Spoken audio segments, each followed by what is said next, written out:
1 Roi 1. Et je vais lire un verset qui est le verset 29. Vous l'avez? 1 Roi 1, verset 29.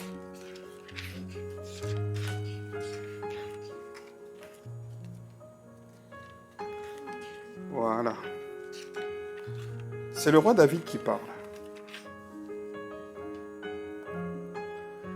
Et le roi jura, et il dit, l'Éternel qui m'a délivré de toutes les détresses, est vivant. L'Éternel qui m'a délivré de toutes les détresses est vivant. Amen.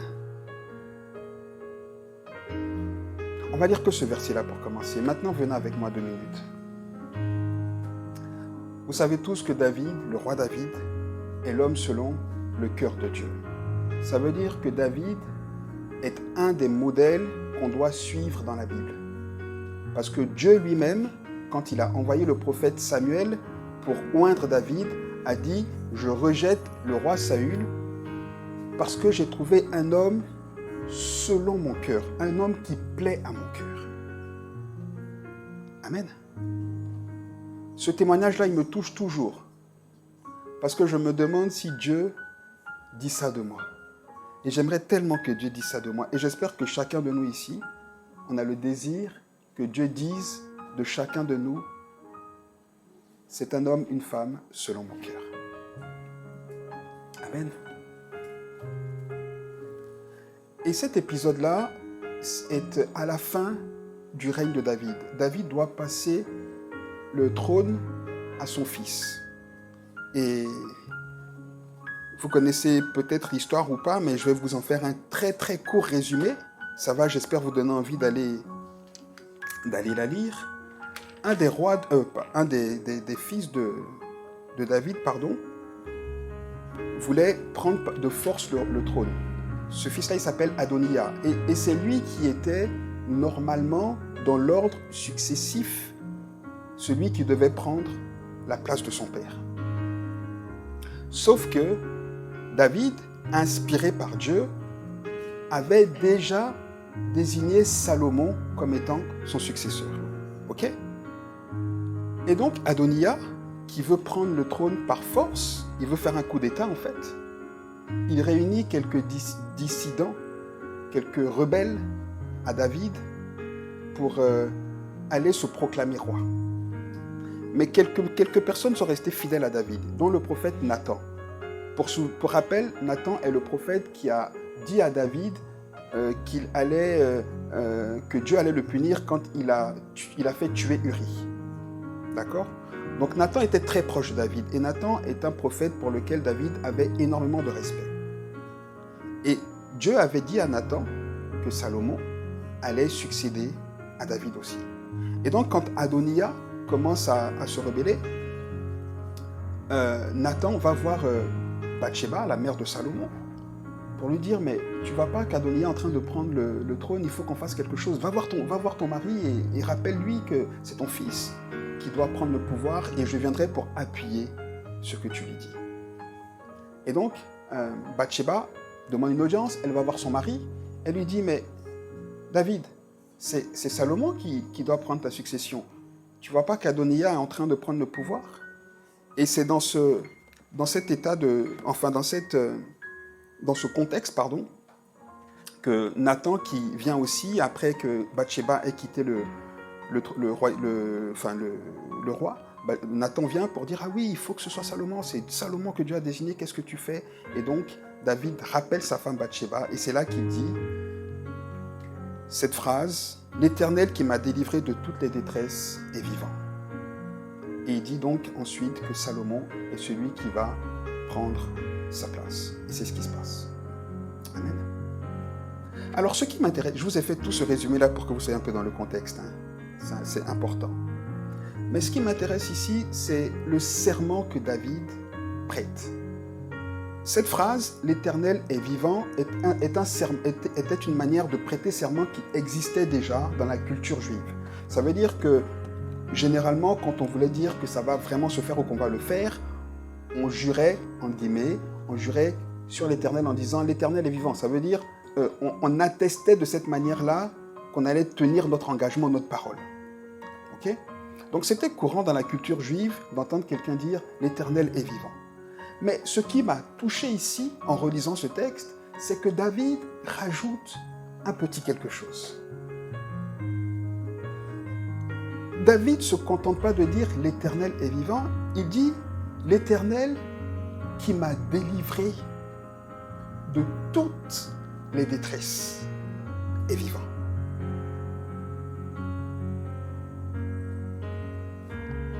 Ok, venez avec moi seulement. Je vous rappelle qu'ici, on est à la fin de la vie du roi David. Et des détresses, le roi David, il en a connu. Des galères, le roi David, il en a connu. Et c'est pour mettre ce que je dis là maintenant en relief, que j'ai dit tout à l'heure que David est l'homme selon le cœur de Dieu. Ça veut dire que l'homme que Dieu a désigné comme étant celui qui est selon son cœur a connu beaucoup de galères. Ah, ça veut dire que quand on marche avec Dieu, on connaît des galères. Surtout quand on est près du cœur de Dieu. C'est pas une fatalité. Je vais vous expliquer pourquoi. C'est pas une question de fatalité, mais c'est une question d'équilibre.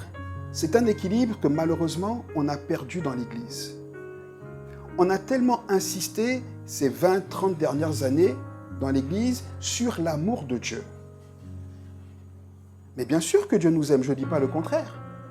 C'est Jésus lui-même qui dit, dans Jean 3, que Dieu a tellement aimé le monde qu'il a donné son Fils. Donc Dieu nous aime. Il n'y a aucun problème. Depuis le commencement, la Bible nous présente un Dieu qui nous aime. Aucun problème. Mais ce qu'on a oublié de dire ces 30 dernières années, qui nous fait défaut, c'est qu'on a tellement dit Dieu nous aime, que finalement on pense qu'on est les chouchous de Dieu et que rien ne peut nous atteindre. Et ce qu'on a oublié de dire, c'est que l'amour de Dieu, à l'amour de Dieu est opposé au moins de manière égale, la haine que nous voue le diable. Ça va? Dieu nous aime, oui, et alléluia. Mais de la même manière que Dieu nous aime, le diable nous hait. C'est pour ça que la Bible dit que le diable est comme un lion, rugissant, cherchant à dévorer. Vous vous rendez compte?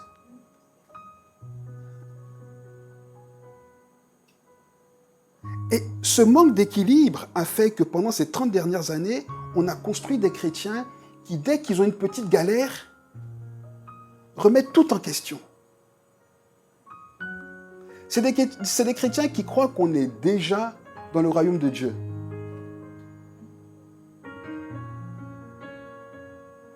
Et on a oublié de dire que celui qui détient les clés de cette terre, que la Bible même, que Jésus lui-même appelle le prince de l'air, le prince de la terre. Le prince de la terre, c'est le diable. Ça veut dire que celui qui règne sur la terre, c'est le diable. Si Jésus règne dans nos cœurs, sur nos vies, dans l'Église, celui qui règne sur la terre, c'est le diable. Ça veut dire que le diable a énormément de pouvoir sur la terre. Et on oublie de dire qu'un des pouvoirs que le diable détient et qu'il utilise contre les enfants de Dieu, c'est Mammon, c'est l'argent. L'amour de l'argent.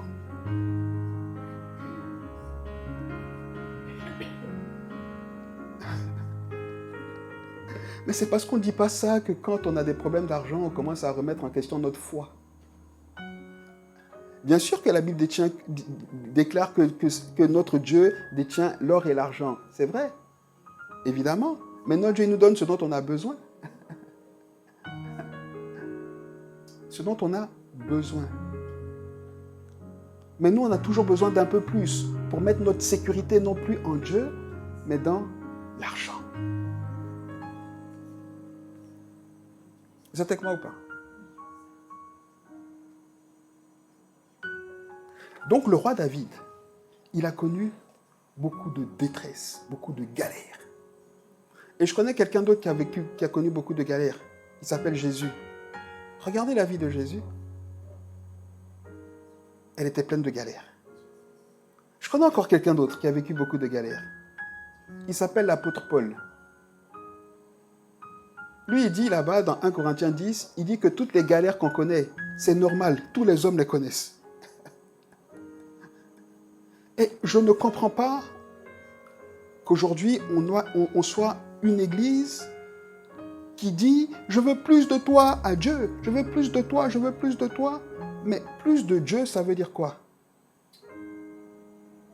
Plus de miracles, plus d'onction. Mais quand on regarde la vie de David, la vie de Paul, on voit que les moments où il y a eu le feu, l'onction et tout, en comparaison au moment de galère, ça s'équilibre. Mais nous, on veut l'onction, on veut le feu, on veut les miracles, sans les galères. Les deux vont ensemble. C'est impossible autrement. C'est avec moi? On veut la présence de Dieu sans les galères. Mais la présence de Dieu, elle suscite inévitablement l'inimitié. C'est un mot qu'on comprend? Du diable. L'opposition du diable. C'est bon? David a connu des galères. Laissez-moi vous en raconter une. J'ai dû faire un choix. Mais la vie de David même, son apparition sur le lieu, sur la place publique, commence par une galère. Parce que quand le prophète Nathan vient pour désigner, pour oindre David, tous les frères de David sont là, sauf David. On oublie David, on le laisse. Donc déjà, son ministère commence dans le dur. Bon, ça on passe, c'est pas trop grave, parce que c'est rattrapé. Mais David, vous savez, connaît une ascension fulgurante. Très rapidement, quand David est oint, il va se battre contre Goliath, il bat Goliath, Saül le recrute, le roi Saül le recrute, le roi Saül le nomme officier, il commence à diriger comment on dit ça, une unité d'élite, d'accord? C'est hallucinant. Très rapidement, il devient le meilleur ami du prince. Donc, vous êtes avec moi? Il devient officier supérieur. Il passe de berger à ça. Hein. Officier supérieur. Meilleur ami du prince. Mais c'est pas tout. Il devient gendre du roi, il épouse la fille du roi. Vous voyez, il a une ascension fulgurante. Et vous connaissez l'histoire. Quand David va en guerre et qu'il rentre, il a tellement de succès que tout le monde chante. Saül a battu ses 1000, David a battu ses 10 000. Alléluia. Ça, c'est ce que tous les chrétiens, on veut. Seigneur, bénis-moi, bénis-moi, bénis-moi, on veut monter. Mais arrivé au sommet, quand on monte vers le sommet, poussé par l'amour de Dieu, on est rejoint par la haine. Ah oui. Est-ce que vous croyez que le diable il est content de voir que David, il grimpe, il sait que David il va être roi, il dit ok vas-y, règne, tu vas être un bon roi pour Israël? Non, le diable il veut tuer David. C'est pour ça qu'il a tout fait pour que David aille coucher avec Bathsheba, pour que David sorte du plan de Dieu. C'est pour ça même au départ, il a tout fait pour que David soit là-bas, vers vers les bêtes, pour ne même pas que Samuel puisse le loindre. J'ai dit Nathan tout à l'heure, c'est le prophète Samuel, hein? Vous avez compris. Et de la même manière, quand Dieu nous appelle, nous, comme il a un plan pour nous, quand on commence à entrer dans le plan par obéissance, le diable il dit, ah bon, tu crois que c'est si facile que ça, tout va bien te réussir, attends.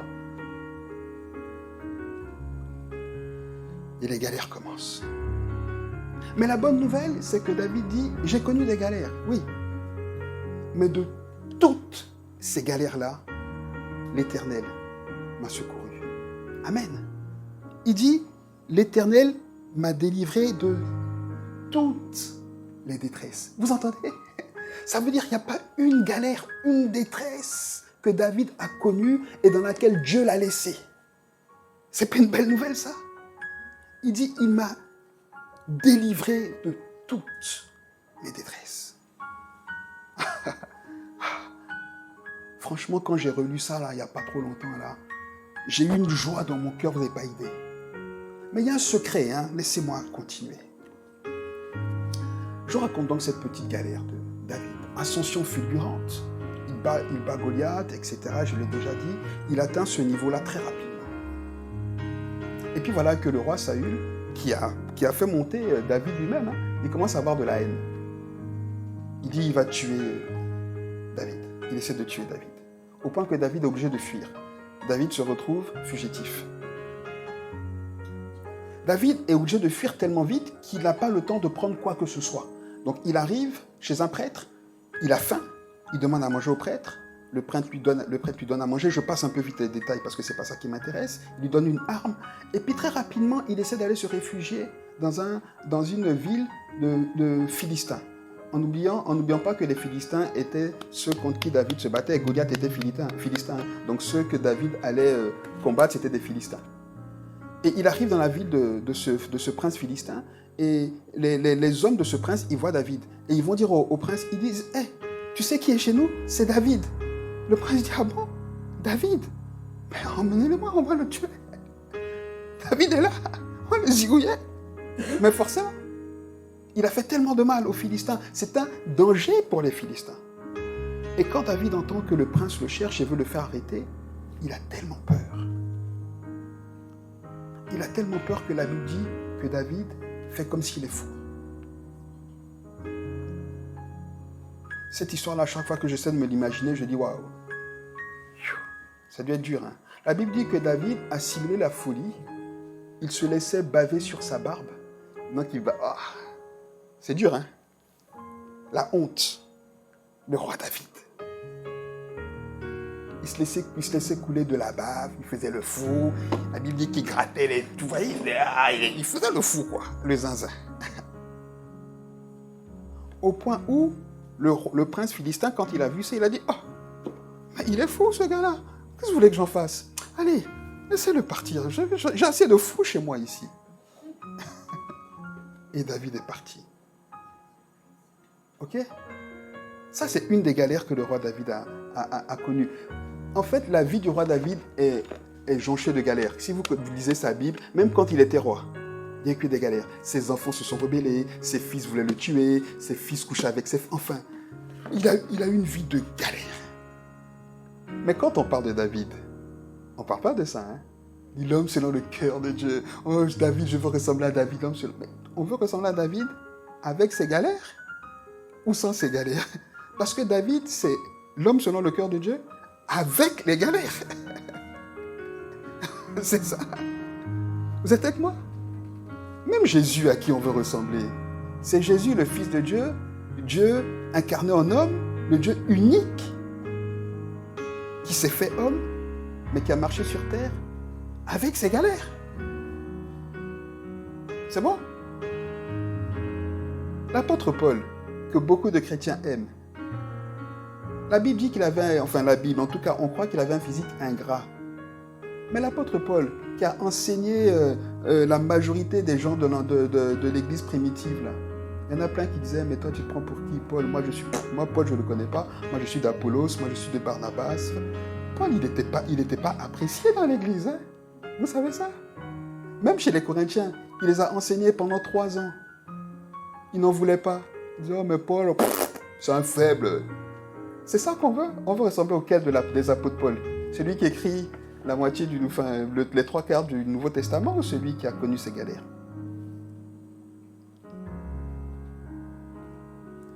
J'essaie de vous dire ce matin que quand on s'engage pour Dieu, on connaît des détresses. Mais la vérité, c'est qu'on n'a même pas besoin de s'engager pour Dieu pour connaître des détresses. Dans la vie normale, on connaît des détresses.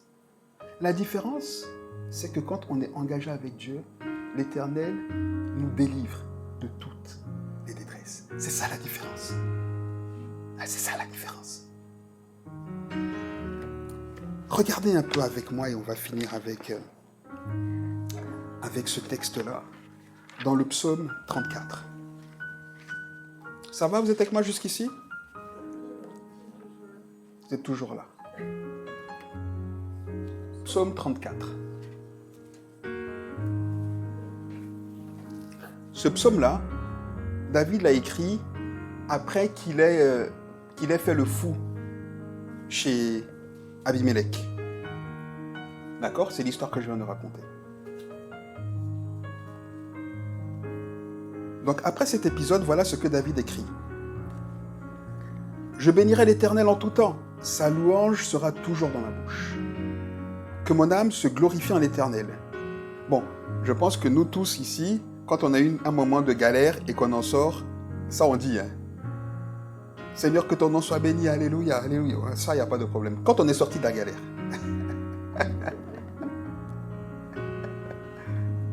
Donc ça va. Ok. Il dit que les malheureux écoutent et se réjouissent. Exaltez avec moi, l'Éternel. Célébrons tous son nom. J'ai cherché l'Éternel et il m'a répondu, il m'a délivré de toutes mes frayeurs. Quand on tourne vers lui les regards, on est rayonnant de joie et le visage ne se couvre pas de honte. Quand un malheureux crie, l'Éternel entend. Il le sauve de toutes ses détresses. C'est écrit dans vos Bibles ou pas? Il le sauve de toutes ses détresses. Ça, c'est la ligne directrice, hein. C'est le centre de mon message. Il nous délivre de toutes nos détresses. Amen.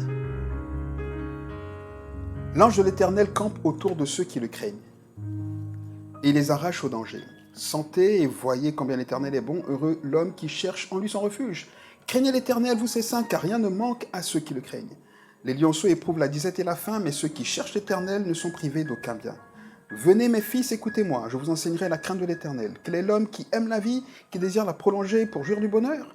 Préserve ta langue du mal et les lèvres des paroles trompeuses. Éloigne-toi du mal et fais le bien. Recherche et poursuis la paix. Les yeux de l'Éternel sont sur les justes et ses oreilles sont attentives à leurs cris. L'Éternel tourne sa face contre les méchants pour retrancher de la terre leurs souvenirs. Quand les justes crient, l'Éternel entend et il les délivre de toute leur détresse. L'Éternel est près de ceux qui ont le cœur brisé et il sauve ceux qui ont l'esprit dans l'abattement. Le malheur atteint souvent le juste, mais l'Éternel l'en délivre toujours.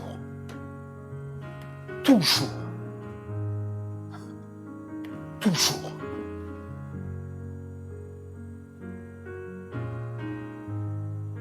Donc ça veut dire que si on est juste et qu'on est dans une galère, l'Éternel va nous en sortir.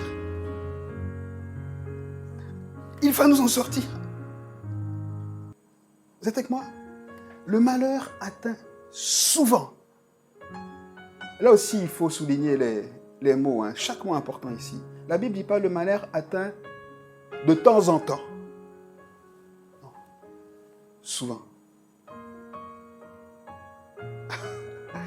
Bon, je sais que ça, c'est un message qu'on n'aime pas trop parce qu'on se dit, oh, on va galérer. Mais en vrai, vous n'avez pas besoin de croire en Dieu pour être atteint par le malheur souvent. Hein? Ah ben non.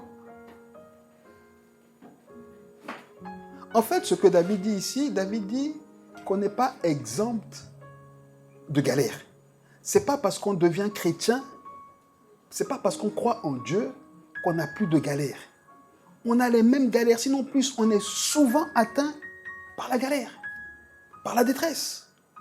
Mais la vraie différence, c'est que pendant qu'il y en a dans le monde qui sont perdus, qui malheureusement n'ont aucun espoir, aucune espérance, ne connaissent pas Dieu, qui sont,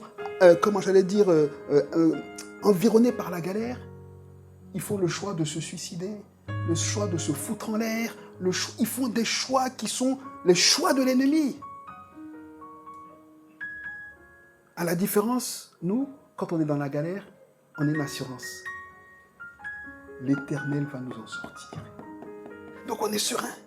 Bon, quand on est dans la galère, on n'est pas serein. Mais on doit être serein. Vous êtes avec moi?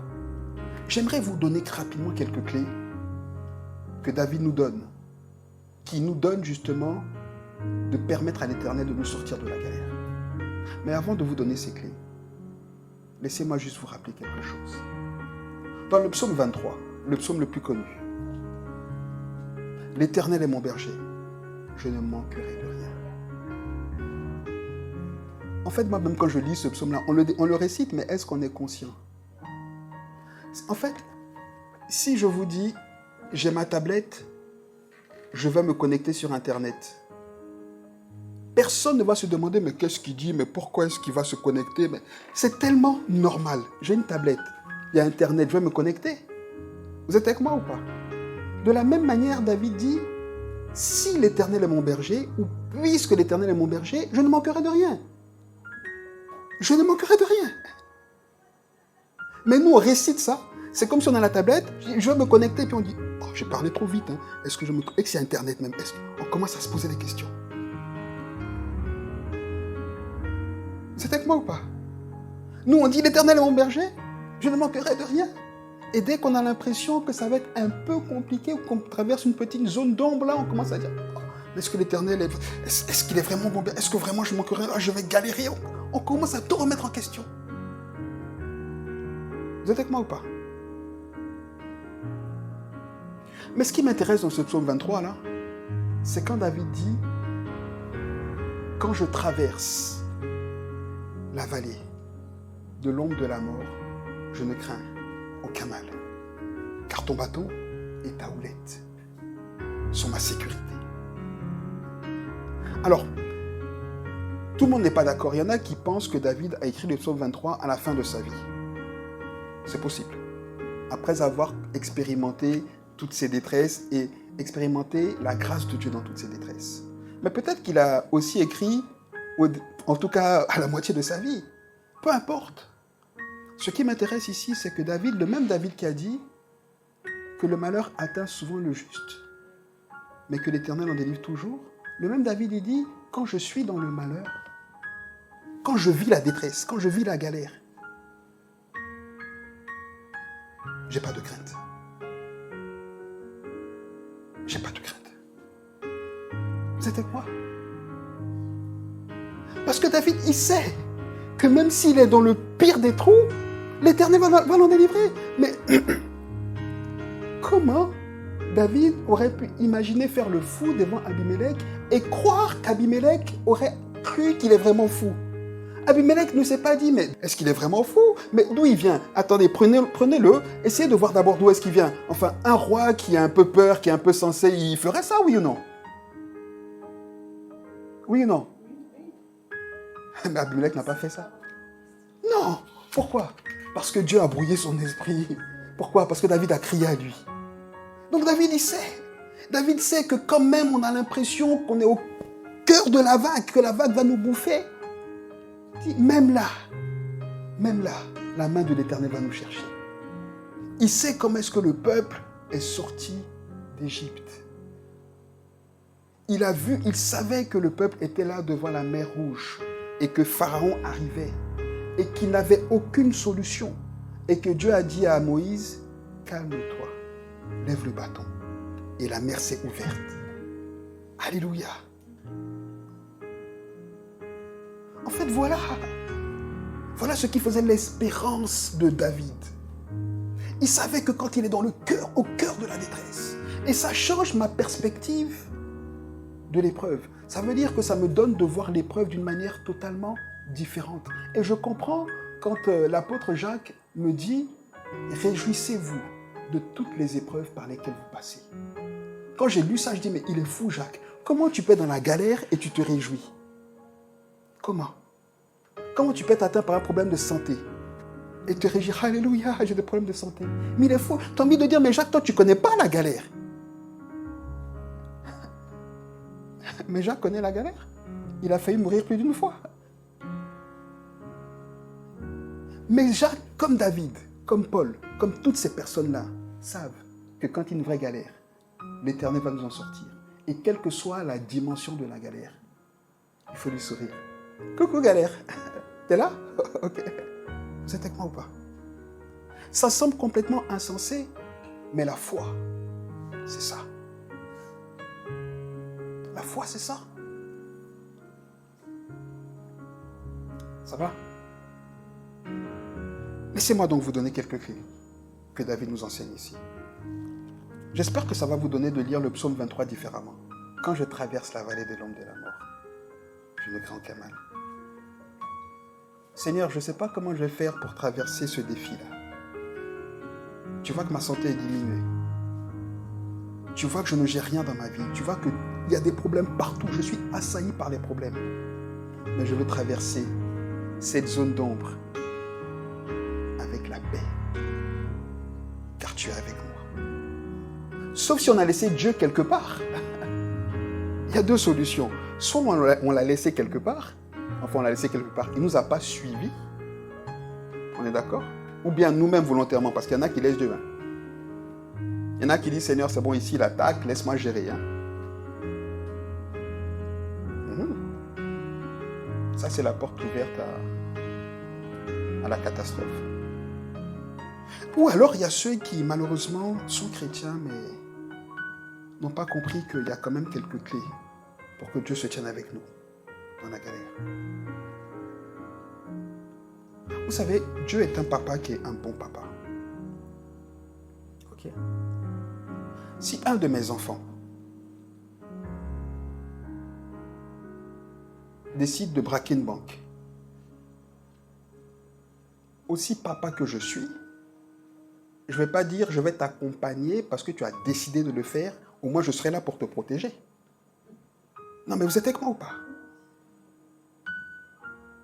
Ce que je peux faire, c'est que si on le chope, je peux m'organiser pour essayer de l'aider dans sa défense. Mais si un de mes enfants dit, moi j'ai décidé, je vais braquer une banque, et tu verras, je vais braquer une banque. Je ne vais pas dire, bon, je suis un bon papa, je vais t'accompagner, comme ça je vais guetter avec toi, s'il y a un problème, je suis un papa insensé. Vous êtes avec moi ou pas? Mais Dieu, c'est la même chose. Dieu, il ne nous accompagne pas dans toutes nos bêtises. L'amour de Dieu, là, c'est pas ça. L'amour de Dieu, c'est pas parce que Dieu m'aime, je fais ce que je veux et Dieu sera là. Ceux que l'Éternel délivre toujours, c'est ceux qui répondent à certains principes de Dieu. Il ne suffit pas d'être né de nouveau pour que Dieu vienne à notre secours. Vous êtes avec moi ou pas? Il ne suffit pas de croire. La seule chose que la foi nous donne, c'est la vie éternelle. Ça, il n'y a pas de problème. Il n'y a pas de problème. Mais le reste,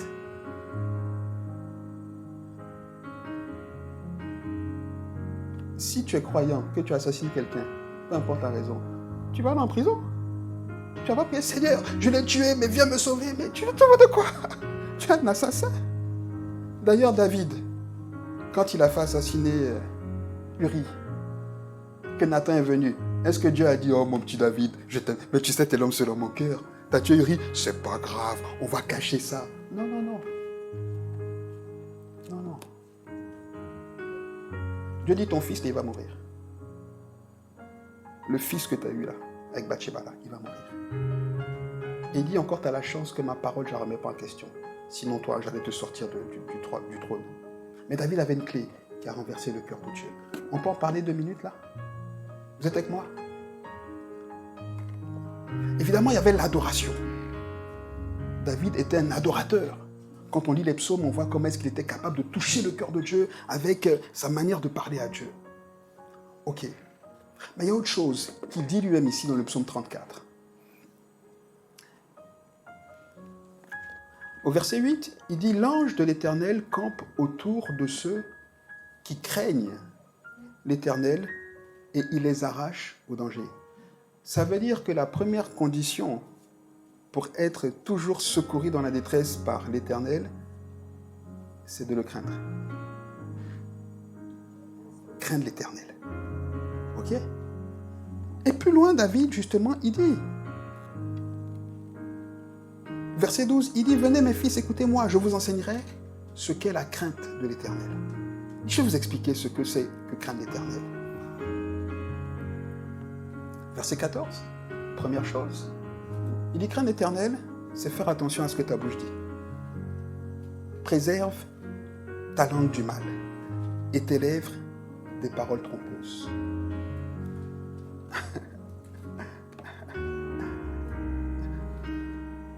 La bouche est la pire arme de notre monde, dans notre église.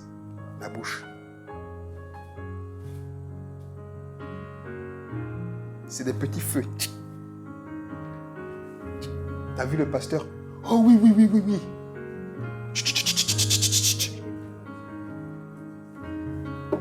T'as vu le frère là? Oh oui, oui, oui. T'as vu la fille de lui? Oh oui, oui. Ah oui. Dieu dit, quand tu fais ça, l'ange de l'Éternel qui campe autour de toi. C'est pas moi qui ai dit, hein. Ne commencez pas à me lapider. L'ange de l'Éternel campe autour de ceux qui le craignent. Craindre l'Éternel, verset 14, c'est préserver sa langue du mal. Être correct avec sa bouche. Déjà, tenir sa bouche et puis dire des choses bonnes avec sa bouche. Attention, ça ne veut pas dire que si Loïc, un jour, il arrive ici fâché, qu'il commence à me taper, et qu'on vient me demander qu'est-ce qui s'est passé, je dis non, il ne s'est rien passé. Je dis non, mais Loïc, il m'a tapé, c'est injuste. Je mens pas là, je dis quelque chose. On est d'accord? Mais c'est juste. Vous êtes avec moi? Dire du mal, ça ne veut pas dire ne pas dire de mal, ça ne veut pas dire ne pas dire la vérité. Quand c'est vrai, il n'y a pas de problème. Quand c'est vrai, quand c'est juste, et il y a des choses qui sont vraies, on n'a pas besoin de dire. On n'a pas besoin de dire. Il faut de la sagesse là.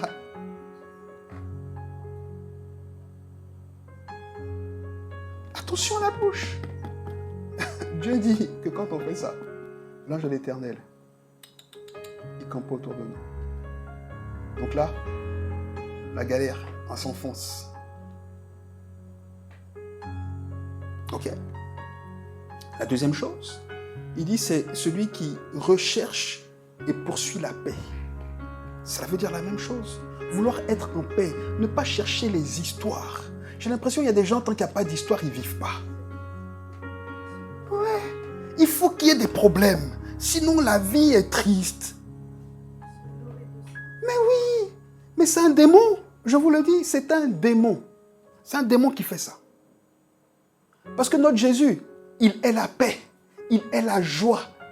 Il n'est pas la bagarre. Non, le fruit de l'esprit, dit la Bible, c'est la patience. C'est la tempérance. Le fruit de la chair, dit la Bible, c'est les disputes. C'est les palabres. C'est les embrouilles. Toujours chercher des embrouilles. Et la Bible dit que les gens comme ça, là, l'ange de l'Éternel, quand il te voit, tu commences, il dit, oh là là là là, il commence à partir.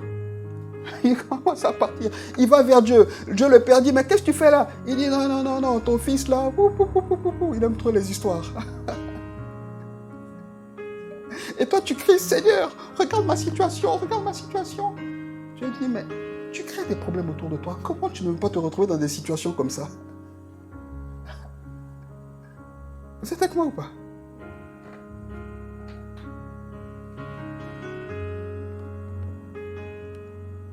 Dernier point, verset 18, il dit, quand les justes crient, l'Éternel entend, et il les délivre de toute leur détresse. Il délivre les justes. Maintenant, écoutez-moi bien. Ça aussi, c'est un message qu'on rate dans l'Église. Il y a beaucoup de chrétiens qui pensent qu'ils sont justes par eux-mêmes.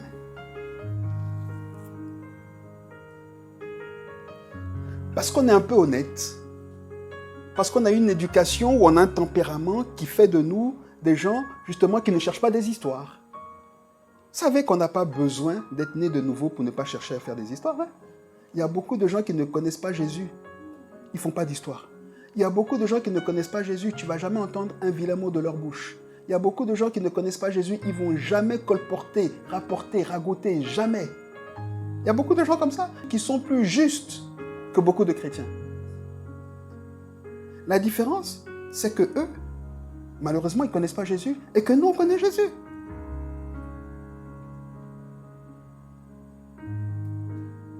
Maintenant, Quand Jésus nous prend et qu'il prend ces gens-là, qui est censé être juste? C'est eux. Oui, parce qu'eux, ils ne font rien de mal. Ok? Mais pour Jésus, qui est vraiment juste? C'est nous, à cause de la croix. Ok? Donc maintenant, quand on prend l'œuvre de la croix et qu'on la met par terre, pour dire de toutes les façons, c'est parce que moi je suis juste. Oh, tu sais, lui il a fait ça, moi j'ai pas réagi, mais tu sais, moi je suis quelqu'un, je suis calme. Oh, tu sais, moi je suis quelqu'un, je suis sage. Oh, tu sais, moi je suis quelqu'un, je suis bien. Tu es en train de prendre la place de Dieu. Dieu dit, ok. Comme tu peux te débrouiller tout seul, débrouille-toi tout seul. La justice, c'est celui qui reconnaît qu'il est juste grâce à l'œuvre de Jésus et qui redonne à Jésus cette faveur-là, cette louange-là. C'est bon? Et le dernier verset ici va nous expliquer ce qui permet, justement, c'est ça la clé de David, ce qui permet qu'on puisse reconnaître qu'on est juste par l'œuvre de Jésus, ce qui permet qu'on peut justement, quand même quelqu'un nous fait quelque chose qui est vraiment injuste, ne pas colporter ça. Vous comprenez? C'est ça le cœur de David, c'est pour ça il dit au verset 19, « L'Éternel est près de ceux qui ont le cœur brisé et sauve ceux qui ont l'esprit abattu. » La clé de David, c'est ça. Reconnaître déjà notre incapacité, crier à Dieu pour lui demander son aide. Et deuxièmement, quand on a mal fait, allez demander pardon à Dieu.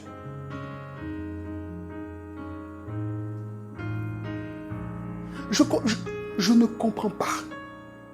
Écoutez bien ce que je dis. Écoutez tout bien ce que je dis de toutes les façons. Je ne peux pas comprendre. Je ne peux pas comprendre qu'un chrétien, dans 24 heures, n'ait pas pris le temps de dire, Seigneur, je te demande pardon pour mes péchés. Les chrétiens disent plus ça. Tout ce qu'on sait, Seigneur, aide-moi. Oh Seigneur, regarde ce qu'il m'a fait. Seigneur, viens mon... On demande, Dieu, on lui doit tout. Oh, excusez-moi, pardon. Il nous doit tout. On lui doit rien. Mais tous les péchés, là, Dieu les oublie.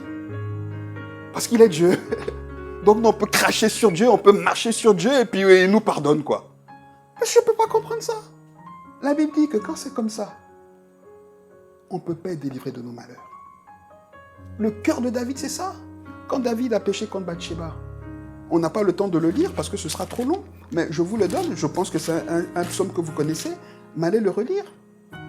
Le psaume 51. David, il va crier, il dit, Seigneur, je te demande pardon, j'ai péché contre toi, ce que j'ai fait, c'est mal. Les chrétiens d'aujourd'hui, il ne faut rien leur dire. Hein. Excusez-moi, mais vous, on ne doit rien vous dire. Hein. Non, je préfère dire les choses comme ça. Parce que même si je viens dire à quelqu'un, t'as fait oh, on ne doit rien leur dire. En fait, on est chrétien et on fait ce qu'on veut. Mais même quand on a le passeport français, on ne fait pas ce qu'on veut en France. Oui ou non? Fais ce que tu veux, tu vas voir. Si l'État ne va pas te rattraper, paye pas tes impôts. Tu veux faire ce que tu veux, paye pas tes impôts. Et puis on verra. Mais nous, non. Nous, sous prétexte que je ne sais quoi, on fait ce qu'on veut. Et on ne demande pas pardon. Dieu dit, quelqu'un qui n'a pas un esprit abattu, qui ne demande pas pardon, qui ne revient pas et qui ne comprend pas qu'il est rebelle, pour s'excuser, moi, je ne le délivre pas de ses détresses. C'est ça le cœur de David. David, dans le psaume 51, quand Nathan vient lui dire, tu as péché, vous savez ce qu'il dit?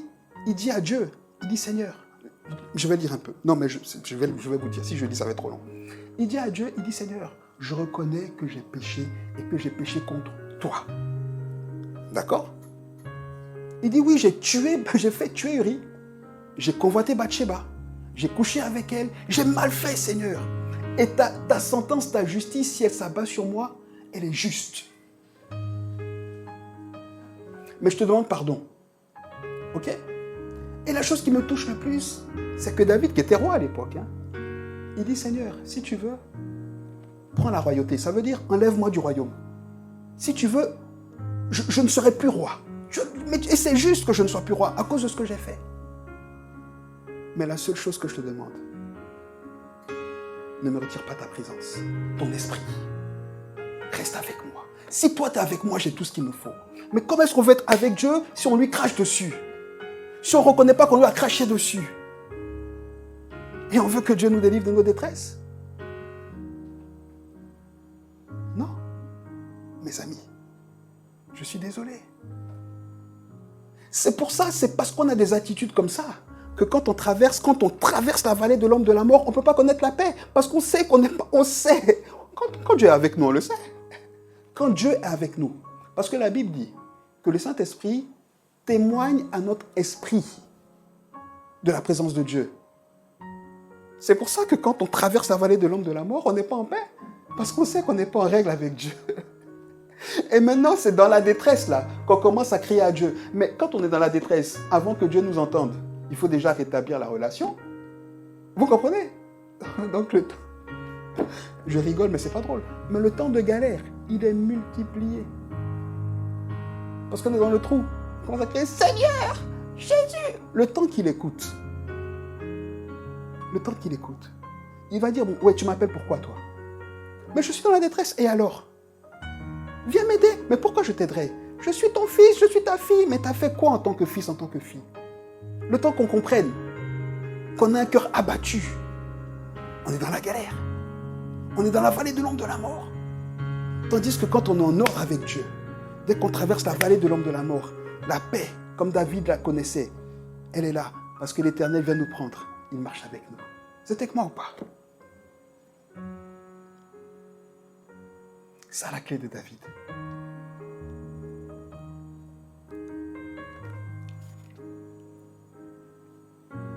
L'Éternel est près de ceux qui ont le cœur brisé. Et il sauve ceux qui ont l'esprit abattu. Le malheur atteint souvent le juste. Mais l'Éternel en délivre toujours. Mes amis, celui ou celle que l'Éternel délivre toujours, c'est le juste. C'est le juste. Vous êtes avec moi? C'est le juste qui le craint. On va prier.